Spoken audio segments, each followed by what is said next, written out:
في إحدى الليالي، وبينما كان القمر في كبد السماء، ظهرت ليلي، فتاة صغيرة تعيش في القرية، وكانت تشتهر بفضولها وشغفها بمعرفة الأسرار. اقتربت من أدهم وهي تحمل فانوساً صغيراً.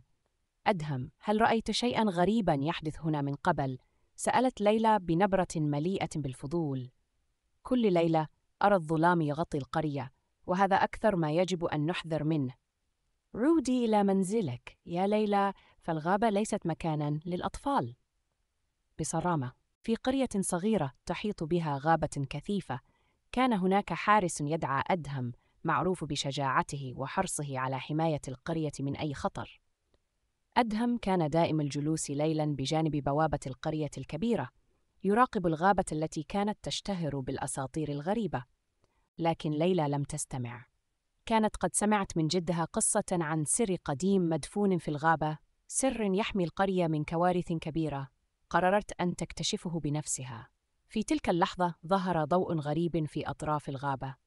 انتفض أدهم وأمر ليلى بالبقاء في مكانها، لكنه لم يلحظ أنها تبعته بصمت. عندما وصل أدهم إلى مصدر الضوء، وجد مخلوقاً غريب الشكل، كان يشبه الذئب لكن عيناه تشتعلان كالنار، ووقف في منتصف دائرة مرسومة برموز غريبة على الأرض. من أنت؟ وما الذي تفعله هنا؟ صاح أدهم وهو يشهر سلاحه. رد المخلوق بلغة غير مفهومة، لكن ليلى شعرت وكأنها تفهمه. إنه غاضب، قالت بصوت منخفض، يقول إن قريتنا أخذت شيئاً يخصه. نظرت ليلى إلى المخلوق وقالت بشجاعة: ماذا تريد منا؟ أجاب المخلوق: هناك حجر قديم سرق من هذه الغابة، وهو يحمي التوازن بين الغابة وقريتكم. إن لم يعاد ستتضرر الغابة والقرية معاً. فهم أدهم ما يحدث. تذكر أن بعض القرويين كانوا قد عثروا على حجر غريب في الغابة قبل عدة أشهر، وأخذوه معهم إلى القرية، معتقدين أنه مجرد قطعة أثرية ثمينة.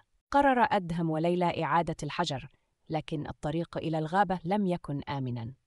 بينما كانوا يعبرون، لاحقتهم حيوانات الغابة التي بدت كأنها تحمي المكان.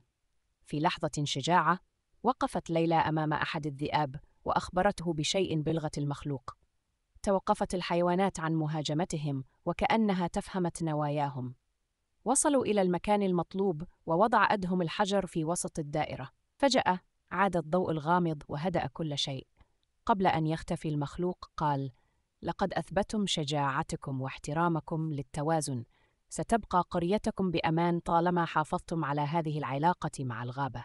عاد أدهم وليلى إلى القرية، حيث استقبلهم الجميع بفرح. ومنذ ذلك اليوم أصبحت الغابة والقرية تعيشان بتناغم، وأصبح سر التوازن معروفاً للجميع.